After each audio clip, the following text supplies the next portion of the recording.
കണ്ടോ, ഇത് സിൽക്ക് എന്ന് പറയുന്ന ഹിയറിങ്ങിനാണ്. നമ്മൾ മിക്ക അഡ്വർടൈസ്മെന്റിലൊക്കെ കാണുന്ന ഈ ഒരു ടൈപ്പ് ഹിയറിങ്ങിനാണ്. ചെവിയുടെ ഉള്ളിൽ വെക്കാൻ പറ്റുന്ന ഏറ്റവും ഇൻവിസിബിൾ ഹിയറിംഗ് എയ്ഡ്സ്.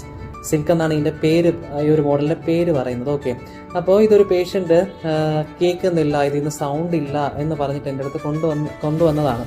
അപ്പോൾ ഞാൻ നോക്കിയപ്പോൾ റൈറ്റ് ഹിയറിങ്ങിയുടെ കുഴപ്പമില്ല, അദ്ദേഹം കംപ്ലൈൻറ്റ് പറഞ്ഞ് ലെഫ്റ്റ് ഹിയറിങ്ങിടാണ്.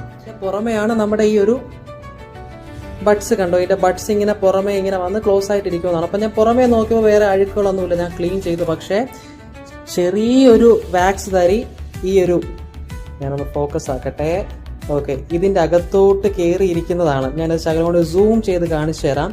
അപ്പോൾ ഈ ഒരു വാക്സ് ഗാർഡ് മാറ്റാന്നുള്ളൊരു പരിപാടി മാത്രമേ ഇതിനകത്ത് ചെയ്യാനുള്ളൂ. അല്ലാണ്ട് ചുമ്മാ സർവീസിനയച്ച് ഒരു സർവീസ് ചാർജും കൊടുക്കേണ്ട കാര്യങ്ങളോ ഒന്നുമില്ല. കണ്ടോ, കാണുന്നുണ്ടോ ആ ഒരു വെള്ള അതിൻ്റെ അകത്ത് വാക്സ് ഇങ്ങനെ ഇരിക്കുന്ന കാണുന്നുണ്ടോ? അപ്പോൾ ഈ വാക്സ് കയറി ബ്ലോക്ക് ആയതാണ്. സിമ്പിളായിട്ട് ആ ഒരു വാക്സ് ഗാർഡ് എടുത്ത് മാറ്റിയിരുന്നാൽ മതി. ഞാൻ അതും കാണിച്ചു തരാം.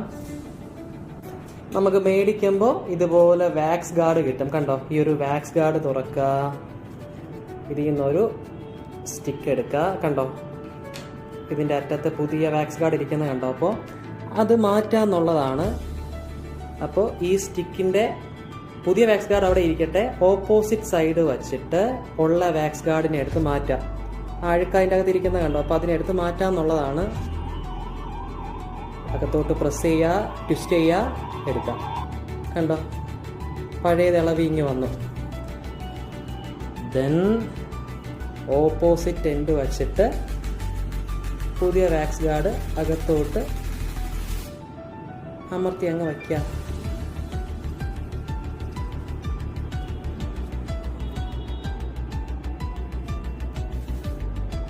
കണ്ടോ, ഇത്രയേ ഉള്ളൂ സംഭവം.